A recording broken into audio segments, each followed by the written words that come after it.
Hello students, BA second year, विषय समाजशास्त्र। इस विषय के अंतर्गत आज मैं पिछड़ा वर्ग टॉपिक के अंतर्गत भूमिहीन श्रमिक, सीमांत किसान व छोटे किसान तथा भूमिहीन श्रमिकों की समस्याएं, इसके बारे में आज हम लोग अध्ययन करेंगे।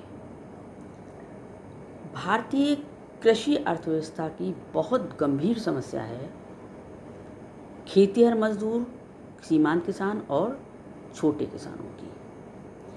ये तीनों की संख्या गांव में सबसे ज़्यादा है।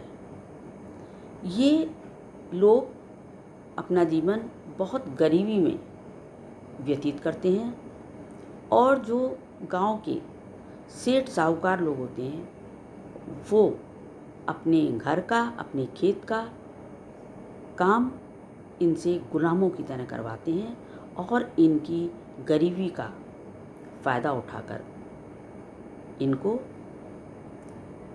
परेशान करते हैं। तो ये जो है वर्ग जो है देश की पिछड़ी अर्थव्यवस्था का ये पिछड़ा हुआ भाग है। इनकी समस्याओं को सुलझाए बिना देश की अर्थव्यवस्था को पटरी पर नहीं लाया जा सकता है। अब आता है कि भूमिहीन श्रमिक का अर्थ क्या है। खेतिहर श्रमिकों से हमारा तात्पर्य उन श्रमिकों से है जो कृषि कार्य द्वारा अपना जीवन यापन करते हैं, मतलब जो खेतों में काम करते हैं मजदूरों की तरह, मजदूरों के स्थान पर वो कार्य ये लोग करते हैं क्योंकि इनके पास खेती नहीं होती है। और इसके साथ साथ इनके लिए और भी कार्य दे दिए जाते हैं, जैसे पशुपालन से संबंधित, बागवानी, मुर्गी पालन, ये सारे कार्य भी इनसे कराए जाते हैं। तो इसके बाद आता है कि सीमांत किसान किसे कहते हैं और छोटे किसान किसे कहते हैं। सीमांत किसानों से तात्पर्य है ऐसे किसानों से है जिनके पास 1 हेक्टेयर से कम भूमि होती है।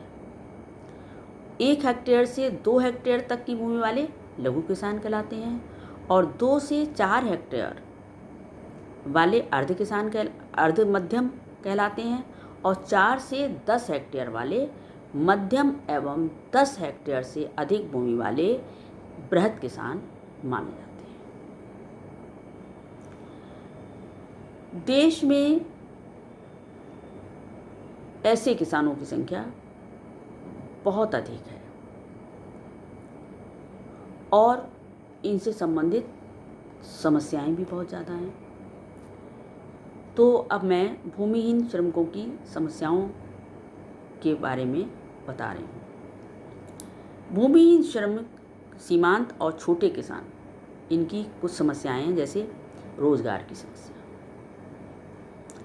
खेतिहर मजदूर की एक बहुत बड़ी समस्या है कि उन्हें नियमित रूप से रोजगार नहीं मिल पाता है, मतलब साल के 12 महीने उन्हें काम नहीं मिल पाता है क्योंकि इनका सारा जीवन शोषण, गरीबी, उत्पीड़न और अनिश्चितता से भरा हुआ है। ये अपने भूस्वामी के यहाँ कार्य करते हैं और बहुत कम मजदूरी इन्हें दी जाती है और ये अपने लिए स्वतंत्र भी नहीं होते हैं कि वो एक जगह छोड़ करके दूसरी जगह काम करने चले जाएं, ऐसा भी इनके साथ नहीं होता है। तो इनके साथ ये बहुत बड़ी समस्या है कि इन्हें 12 महीने रोज़गार नहीं मिल पाता है। और दूसरी है अल्प आय। रोज़गार 12 महीने नहीं मिलता है, इसलिए इनकी आय बहुत कम होती है। आय अधिकतर खेती का कार्य करा कर के इन्हें थोड़ा सा खाने पीने का सामान दे दिया या थोड़ा बहुत पैसा दे दिया या पुराने कपड़े दे दिए, इस तरीके से इनका शोषण किया जाता है और इनकी बहुत छोटी सी आय होती है जिसमें वो अपना जीवन व्यतीत करते हैं। कार्य की दशाएं इनकी बहुत कठिन होती हैं। कड़ी धूप में, कड़े जाड़े में इनको खेतों में काम करना होता है। बहुत काम के घंटे भी इनके कोई निश्चित नहीं होते हैं, अनिश्चित होते हैं। इनकी छुट्टी या इन्हें कोई अन्य सुविधा नहीं दी जाती है, और जिसका प्रभाव इनके स्वास्थ्य पर और इनकी कार्य क्षमता पर विपरीत पड़ता है। निम्न जीवन स्तर, इनका जीवन स्तर इसी कारण अत्यंत निम्न होता है क्योंकि इनकी आय बहुत कम होती है।